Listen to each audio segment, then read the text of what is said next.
Alright, we're going to talk quick through the electric guitar parts for Heartbeat, or if there's two electrics, then this is the guitar 1 parts.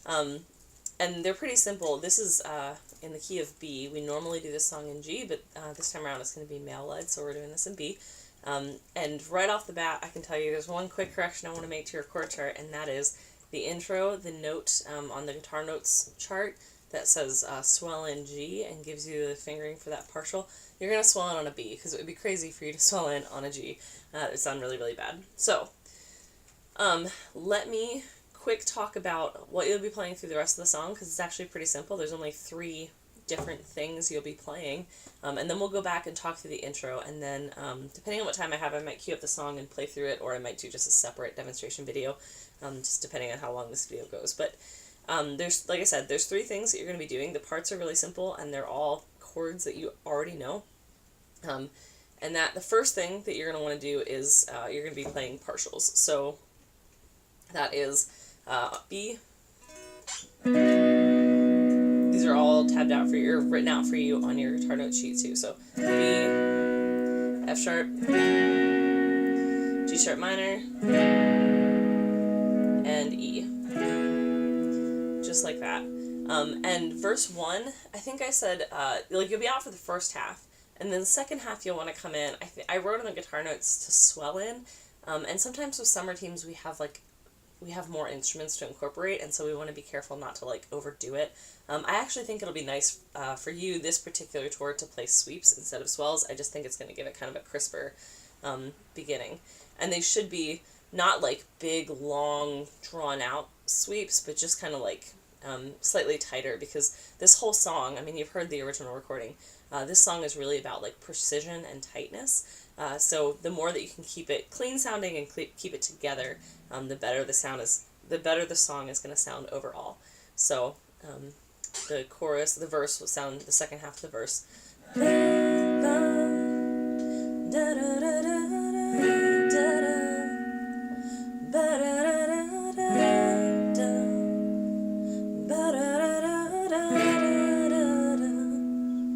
that. And if that's too much in full band, I don't think it's going to be, but if it is, you can always go back to the swells there, and that'll add just a little bit of fullness to the second half of the verse, just enough for people to be like, oh, something changed, but not enough to kind of distract away from whatever else is going on. So you'll be playing those partials, just kind of playing on the changes for the second half of verse 1 and all of verse 2. You'll be playing those partials, and that's the only time where those partials come in, are on the verses, so that's kind of your verse feel.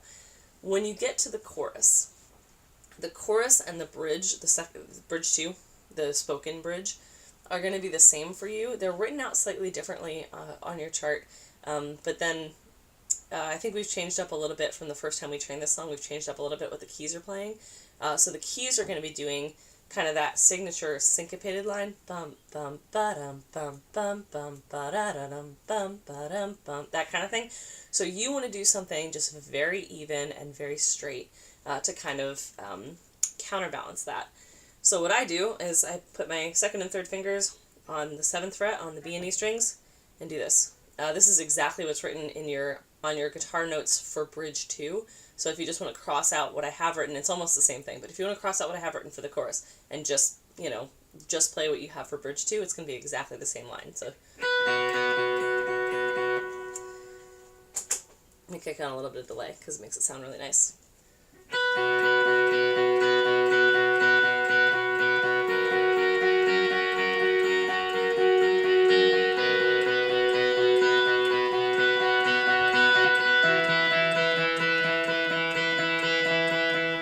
Just like that. Like I said, it's a very straight, even part, and you're just alternating strings, 7 and 7, and then I use my second and third finger for that, so that you can use your first finger to catch the 6th fret and later the 5th fret on the B string, and it makes it just a very nice and easy line. So when the first chorus comes around, out for the first half, you'll play that line for the second half and carry that through to the turn. Now in the turn, the second turn is a big high energy turn. The first turn is kind of a breakdown. So I would suggest continuing that line, but just kind of rolling back your volume just a little bit, just to not overpower anything else. So from the chorus into the turn.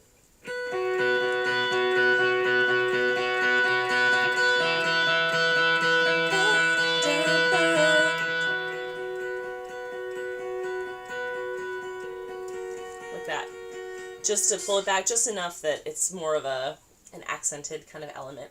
There's a break at the end of that turn, and then you'll go into verse 2, which you'll play like the second half of verse 1 with those chord partials that you'll just play on the changes. The second chorus, I start from the assumption that you'll play it like you did the first chorus with that line, that that alternating line that I just showed you, that straight line, to counterbalance what the keys are going to play. If in full band it just sounds too empty there, it doesn't sound like it quite arrives, you can always switch to power chords. That's what you're going to be playing for the tag, so you'll already kind of be familiar with that feel. But start from the assumption that you're going to play that line, because that will kind of leave one more energy boost for the very end of the song. But if it just kind of falls flat and it just needs that energy, you can switch early. But it'd be cool if you didn't have to. Alright, then the last thing you're going to do is power chords, and you'll be doing power chords in bridge 1 and the tag. And you already know all these chords, so here's your C minor. Bridge 1, on the guitar notes, I think I said, the note says, play marcato style chords. And if you've never been in band or anything like that and you're not familiar with the word marcato is like heavily accented, not a short note, but like a strongly accented note, and there's space in between that note and the next note. So it's not short, like, but instead you want to really dig in, play it a very accented chord, and then let it ring out as long as you can while still allowing time for there to be space in between the next note. So,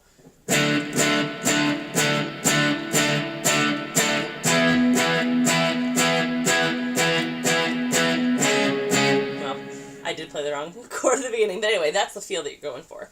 So, in bridge 1, C sharp minor, to an E, and then when you get to bridge 2, you'll be going back to that chorus line. It's the same line that you've been playing.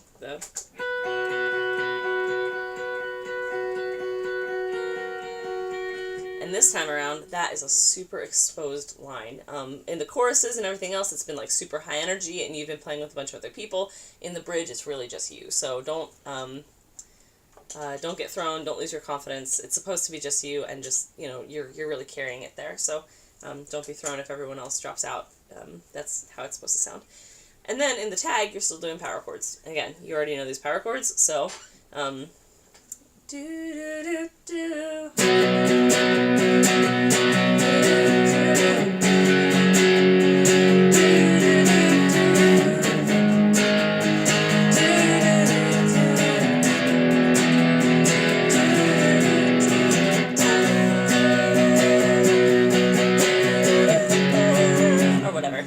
anyway, that is really all you need to know for the entire song, are those partials, the big beefy power chords, and that line that you play in the chorus. And the feel of the power chords in the first bridge and the tag are a little bit different, but I'm sure you can hear that on the recording. That's really it. It's a very simple part, which is great, because once you have the parts down, and it really shouldn't take long, you can really turn your brain towards, like, away from, okay, what chord am I playing next? What feel am I shifting to next? And really start to think, like, really start to listen to the rest of the band and start to think towards, like, precision and tightness, because the song really needs to be tight and really needs to be precise for it to be executed well. So it's good that the parts are really simple, because you can make that jump fairly quickly. Anyway, let me know if you have any questions, and I will also record a short demonstration video.